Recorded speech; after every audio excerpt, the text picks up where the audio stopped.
Salam damai sejahtera bagi kita semua. Kali ini tim lintas batas dimensi mengunjungi makam dari Ki Ageng Tirpayuda yang berada di Desa Kuman, Kuadungan, Karanganyar, Jawa Tengah.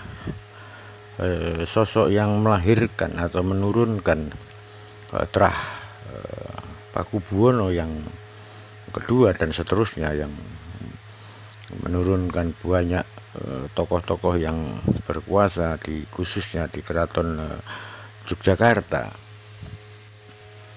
Ki Ageng Tirpayuda sendiri awalnya juga adalah prajurit dari Keraton Surakarta, tapi kemudian ia berpihak kepada Pangeran Mangkubumi yang berada di Jogja, yang pada akhirnya menjadi mertuanya karena anaknya yang bernama Roro Sulastri diberi istri oleh Pangeran Mangkubumi dan menjadi permaisuri dengan gelar Kanjeng Ratu Mas.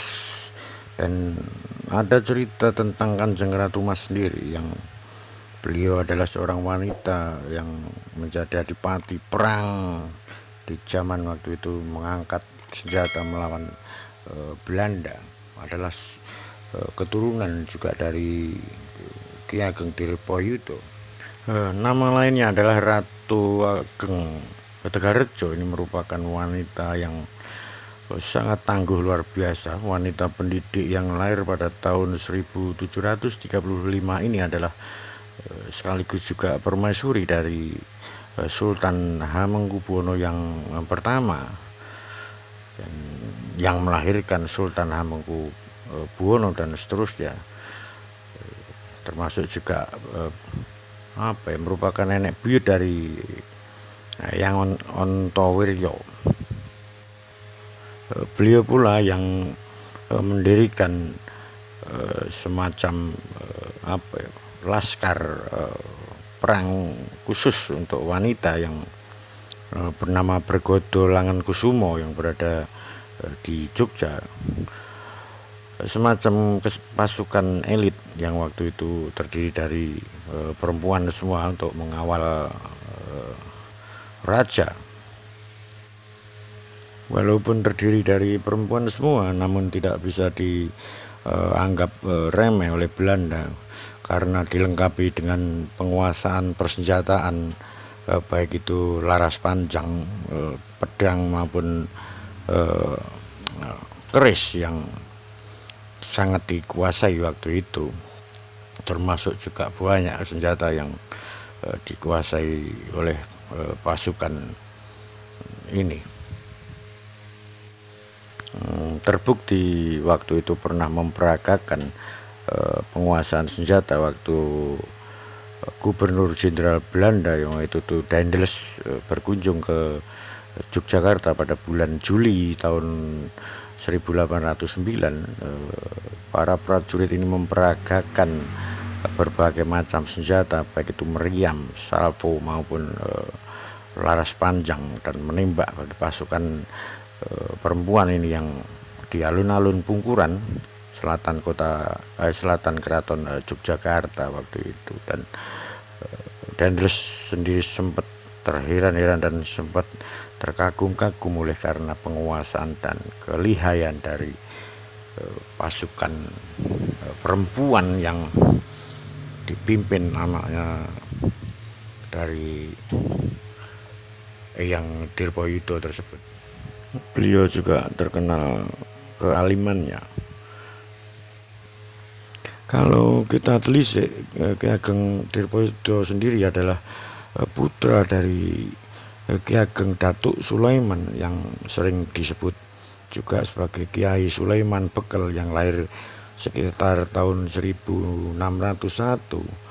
Ia adalah anak tertua dari Sultan Abdul Kahir, leluhur Ratu Ageng yang dilacak dari silsilah ibunya hingga ke Sultan Bima pertama Abdul Kahir Sumbawasana, yang sudah lama malang melintang merantau ke Pulau Jawa dengan menyebarkan dan mendalami sekaligus menyebarkan agama di pesantren-pesantren di tanah Jawa. Nyai Ageng Tegarrejo sendiri juga merupakan seorang pendidik dan beliau juga mengasuh masa kecilnya dari Pangeran Diponegoro, dan di balik pembentukan karakter dan kepribadian dari Pangeran Diponegoro adalah didikan dari beliau. Istri dari Sultan Hamengkubuwono yang pertama ini dikisahkan adalah seorang wanita pejuang, mewarisi bakat militer dan mempunyai kecerdasan dan keberanian yang luar biasa. Beliau juga mengangkat senjata dalam perang Giyanti dan ikut mendampingi suaminya, yaitu Hamengkubuwono yang pertama mengangkat senjata melawan Belanda. Seorang wanita yang hebat yang melahirkan banyak tokoh-tokoh di Kesultanan Yogyakarta yang berkuasa waktu itu. Adalah seorang anak dari Ki Ageng Tirtayuda, dan ada lagi putra dari Ki Ageng Tirtayuda yang menjadi adipati yang sangat terkenal di wilayah Madiun sendiri. Namun cerita tentang Ratu Ageng Tegarrejo ini juga seperti tidak pernah terungkap oleh sejarah atau muncul ke permukaan karena setelah mungkin pergantian kekuasaan sehingga beliau menyingkir atau keluar dari keraton sepeninggal suaminya, dan beliau tinggal tidak jauh dari Keraton Yogyakarta. Beliau memilih keluar dari Keraton Yogyakarta dan memilih tinggal di desa Tegarrejo. Oleh karena itu beliau mendapat julukan Nyai Ageng Tegarrejo juga. Ki Ageng Tirtayuda adalah seorang panglima perang yang hidup untuk rakyat kecil, dan beliau beserta istrinya juga sangat merakyat dan jauh dari kehidupan yang mewah dan lebih mendalami ke agama dan menyingkir keluar dari keraton. Dan kami melanjutkan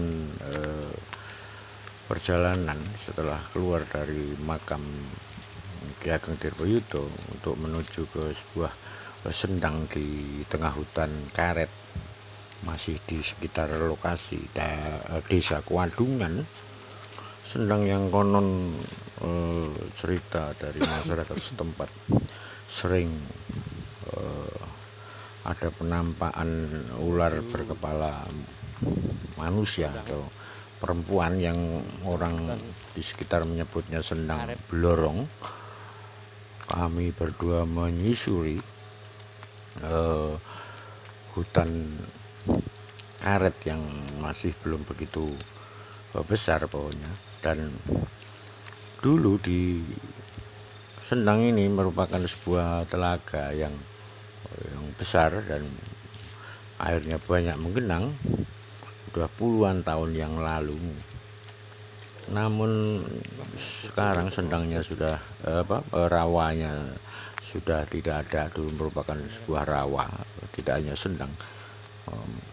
Makin lama mungkin tergerus zaman, mungkin terjadi longsor dan sebagainya, saya nggak tahu. Yang jelas sekarang tinggal tersisa sumber mata air yang dulu menggenang menjadi rawa yang masih sangat angker sebenarnya, dan jauh dari pemukiman kampung atau desa.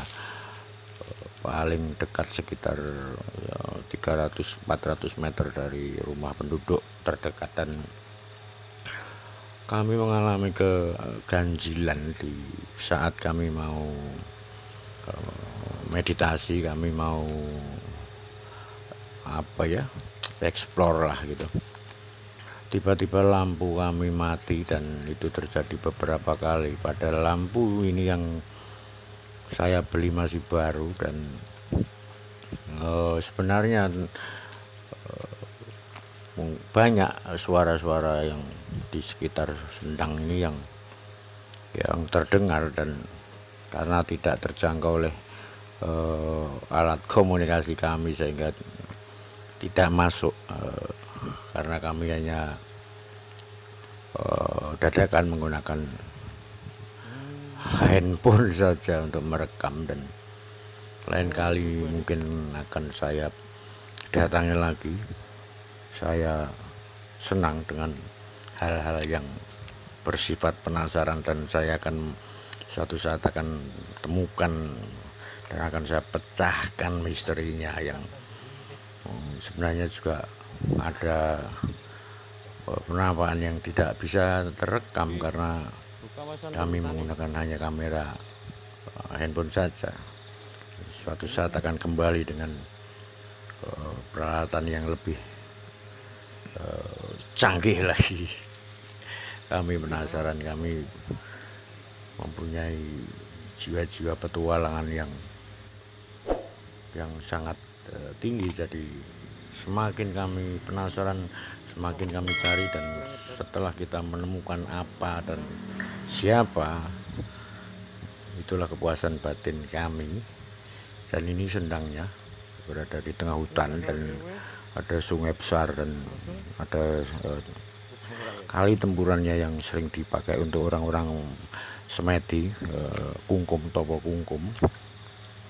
Orang-orang dari jauh, dari mana-mana berdatangan di sungai untuk melakukan ritual kungkum.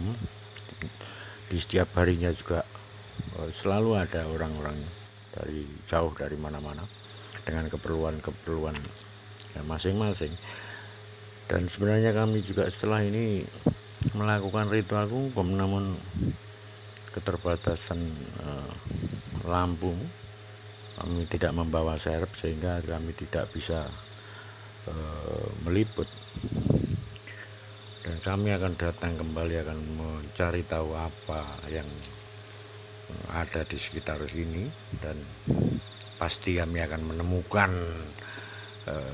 apa yang terjadi di Sendang yang konon masih sangat wingit ini. Ini penampakan siang harinya atau pagi harinya di makam Ki Ageng Tirtoyuda, karena malam harinya kami tidak bisa masuk karena saya datang jam 11 malam sudah dikunci oleh juru kuncinya, dan pada siang harinya atau pagi harinya kami baru bisa sedikit meliput sebentar ke dalam makam Ki Ageng Tirtoyuda. Mungkin demikian dulu tim lintas batas dimensi, lain kali kita sambung lagi. Jangan lupa like, subscribe.